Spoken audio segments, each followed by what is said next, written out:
Welcome to the Unscripted Journey podcast. I'm your host, Cynthia Schoen. Around here, we believe in living life on purpose, not by permission. Each week, we'll talk real growth, fresh starts, and bold steps to create a life that's true to you.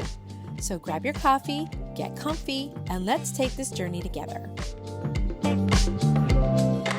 Welcome back to the Unscripted Journey. My friends, if you were with us last week, you were listening to part one of my interview with my amazing husband, my partner in life, in ministry, and in business, the one and only Tim Schoen. And he is back today. We're going to continue our chat about his book. The book, the great $1 million idea that came out of a conversation in the kitchen.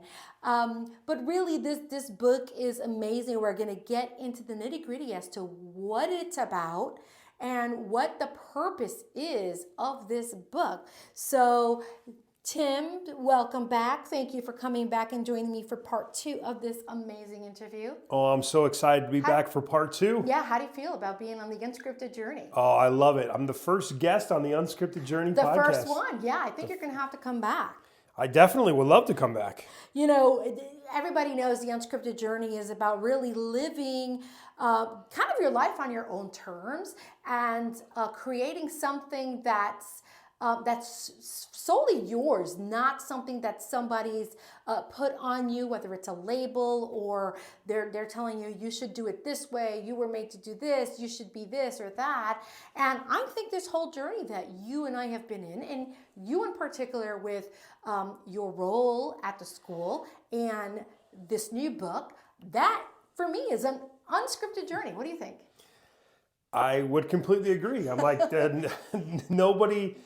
this is definitely something that I just, like I said, decided to do in our kitchen. Mm-hmm. And I wanted just to kind of put pen to paper to be able to impact kids long after I'm gone and just continue the legacy of the man, the myth, the legend that is Mr. Tim. Mr. Tim. So let's get right back into this interview and talk about the book, the first book. Now, were the characters inspired by real kids? Tell us a little bit about how you got your inspiration for your book. What is the name of your book? The name of the book is A Day with Mr. Tim. Okay. It just kind of summarizes some of the different things that I've done, that I do in the school. Kind of give snippets, and I don't want to give too much away because I really think it's a powerful message in there for kids to grab a hold of. The book is fictional. Besides the character of Mr. Tim, that is based on a real person. The kids are not based on any particular kids that I've worked with. Yeah. But there are things that could happen, possibly, in an elementary school. We do call it High Five Academy. Yeah. And that was inspired by the kids. Just like most of my writing, like kids would leave me notes and make me cards and bring me all kinds of stuff over my years and I've used that as inspiration, some stories as inspiration. Mm-hmm. And then some of the kids, when they would come down the stairs right by my desk, they'd all line up and they would give me high fives. Cool. And I'm like, I want to name the school High Five Academy. Love it. Because that just rings true for me and to the readers. I love that. High Five Academy. I love that.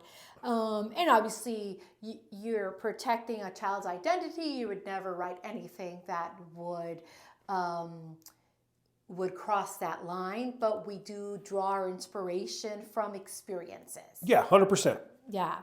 So what message do you hope kids walk away with after reading A Day with Mr. Tim? My hope is that they will, like Mr. Tim, want to make a difference in people's lives every day. When I sign the book, I want them to take away that you too can make a difference. That's my message to every single reader who's a child, and to an adult, because adults have bought my book as well. Yeah. And I'm like, you too can make a difference, empowering them that they could also make a difference. I want them to model the difference that I made in people's lives, and that they could also do the same. And it's a collaborative effort when you think about it. You think about like everyone being kind, everyone making a difference will make this world a little bit better every day, no matter where you are.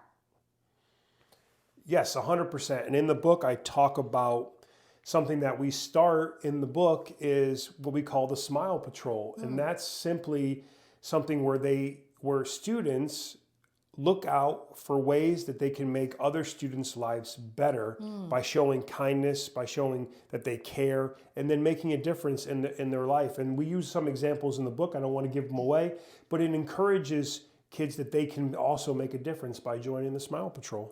Love it. The Smile Patrol.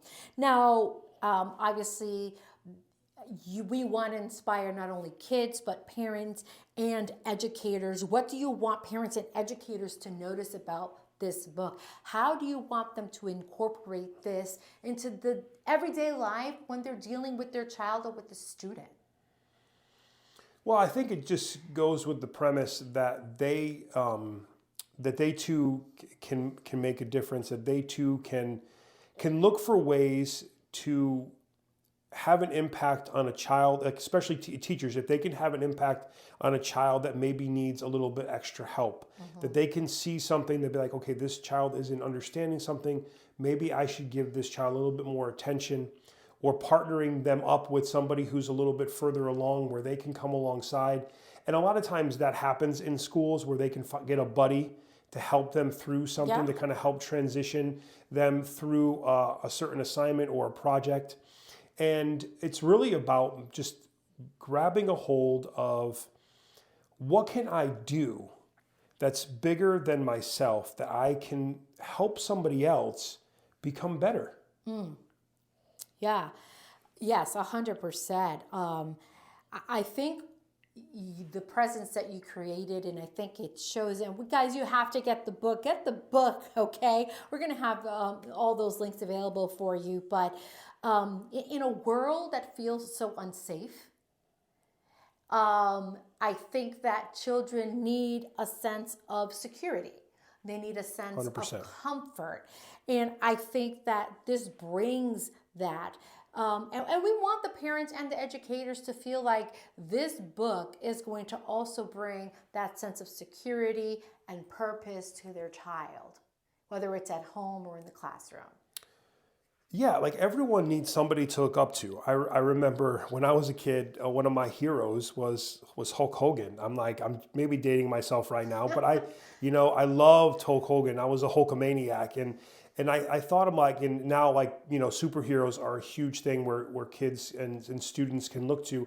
And I just wanted to, this character, Mr. Tim, is based on me, the person, but this character, I wanted kids to grab a hold of, like, if I want to be like Mr. Tim.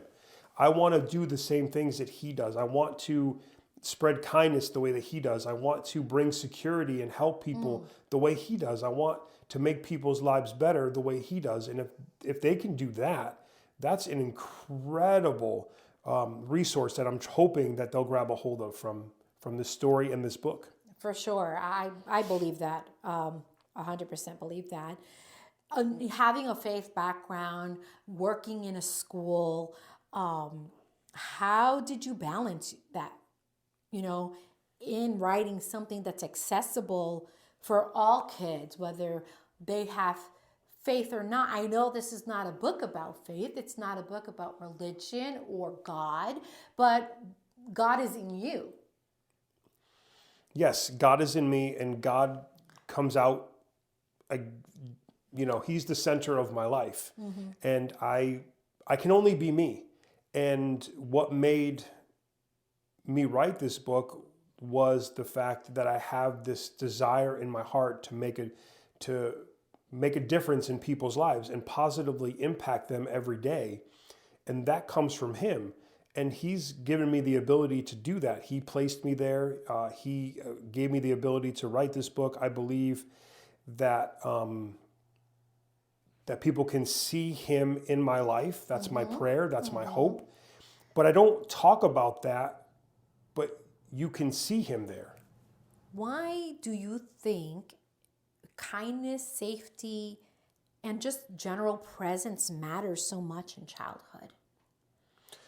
Well, I think it's huge in childhood. I think every child wants to be in a safe place, regardless if it's school or at home. And when they're with people, they want to feel safe. They want to feel cared for. They want to feel like they matter, that they're important, and they want to be heard. So I think in kindness, they want to be shown kindness. They want to be able to trust people. They want to be able to be themselves with adults, and not be afraid just to be who they are. And that goes with safety, that they only do that with people who they feel are kind to them. It's true. And it creates in that presence, and that's where you think kids matter. That's where you share their name and make connections with them, and I think that's why it's important, but not only to kids, but I think it's important to everyone. Do you think that it's much easier for a child to practice kindness than an adult? Is that a loaded question? I don't know. Yes. Yeah. I think it can. Whether it's modeled or not, do you think it's in their nature as children, especially the younger they are, right? I think children learn behaviors, obviously. Yes. We're not psychologists, psychiatrists, or anything like that. It's just from observing by being a parent, by being an educator, by being in the schools, by watching children in general. Yes, I do think that it tends to be easier, and I think it's because, let's just be honest, the older you get, the more life experiences you have, and the more chances you have to be bitter. to be bitter. I was going to say baggage. The more baggage you have, but I think the more bitter you can be, or the bitter has been there longer. Yeah. So I do agree with that. Yes, I think kids have a more apt to be kind, or to learn kindness. Yeah, and maybe as they continue to learn to this, and they'll start recruiting adults to be part of the Smile Patrol. Absolutely. I actually get some adults to start smiling. It's interesting. One of the adults read the book and sent me a message. I'm like, hey, can I be on the Smile Patrol too? And I'm like, the Smile Patrol has room for everyone, every single person. That bus is for everybody. Yes, every single person can be a part of the Smile Patrol. Absolutely.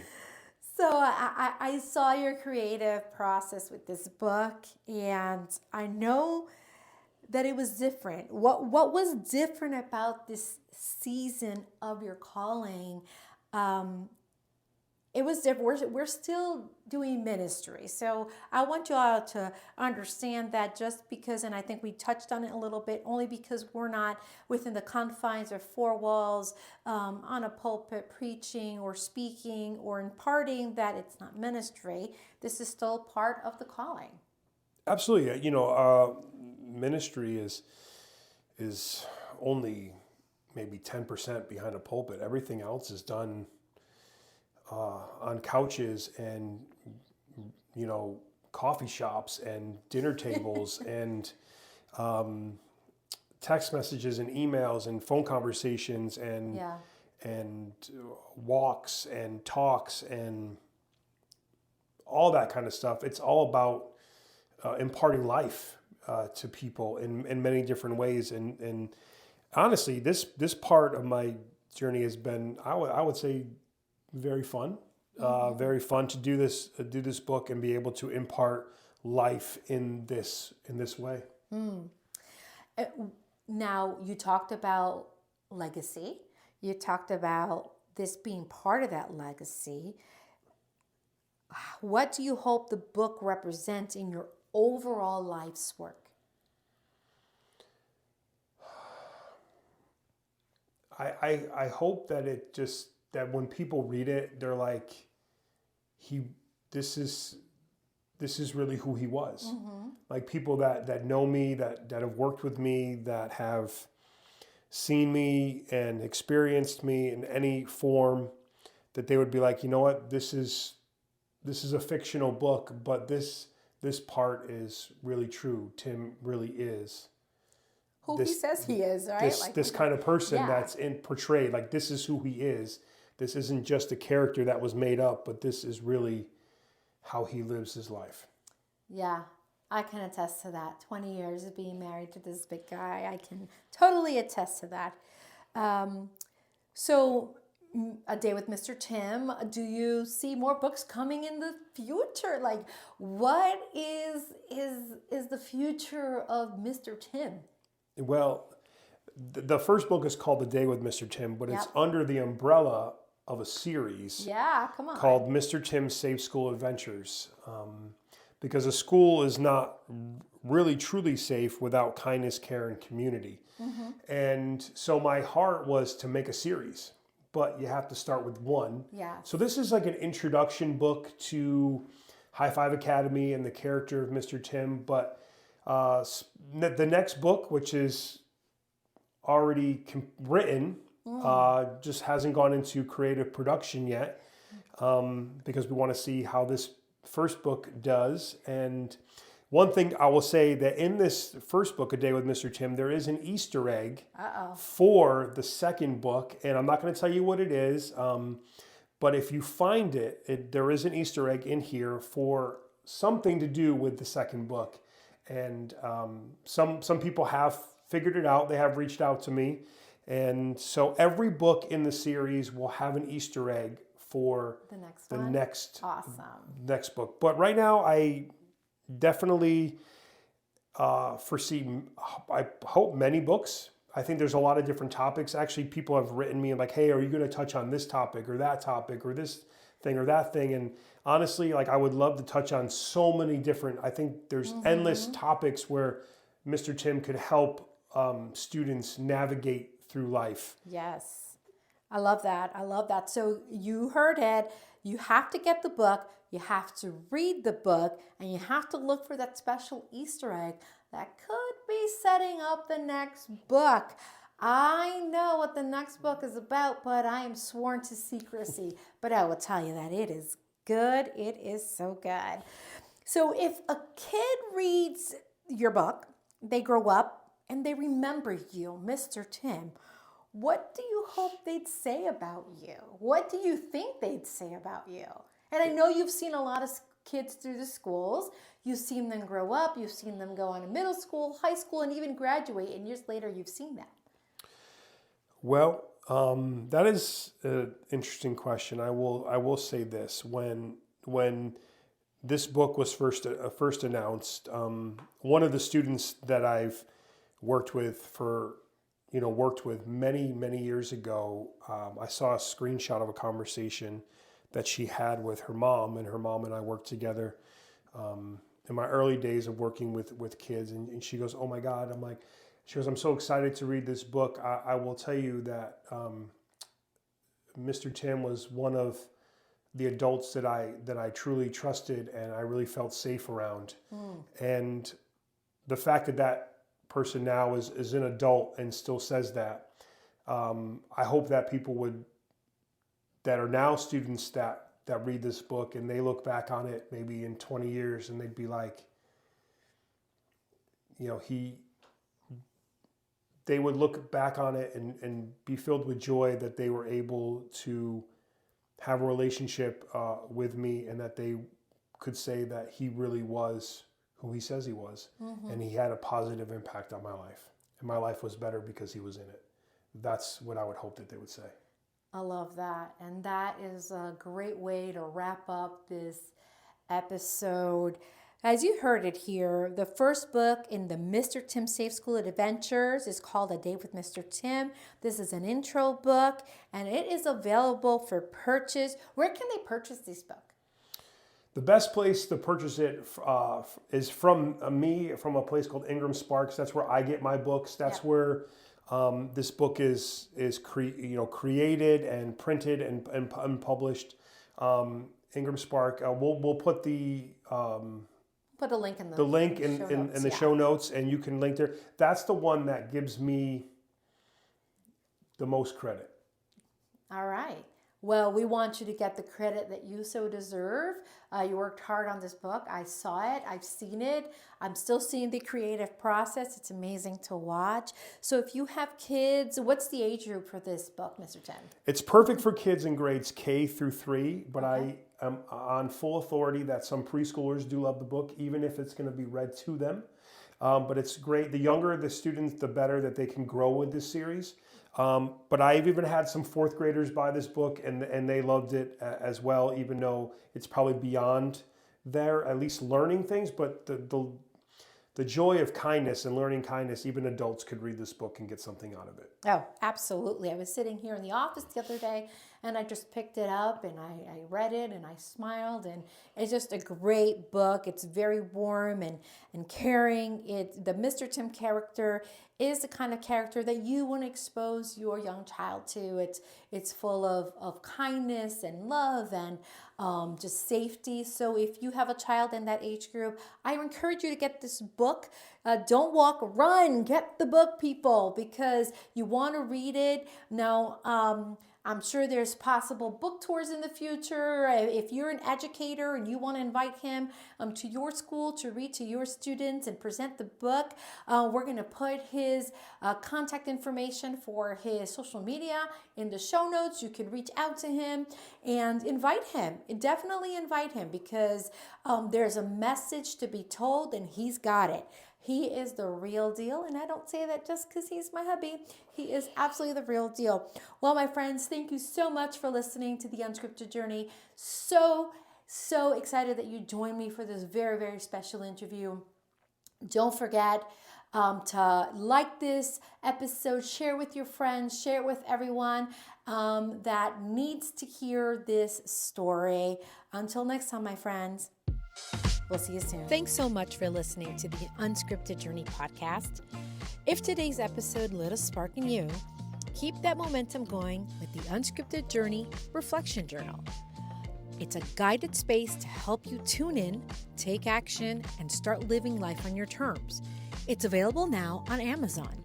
Just click the link in the episode notes. Don't forget, I've got free resources waiting for you over at cynthiashow.com to support your growth between episodes. Until next time, live free, stay unscripted.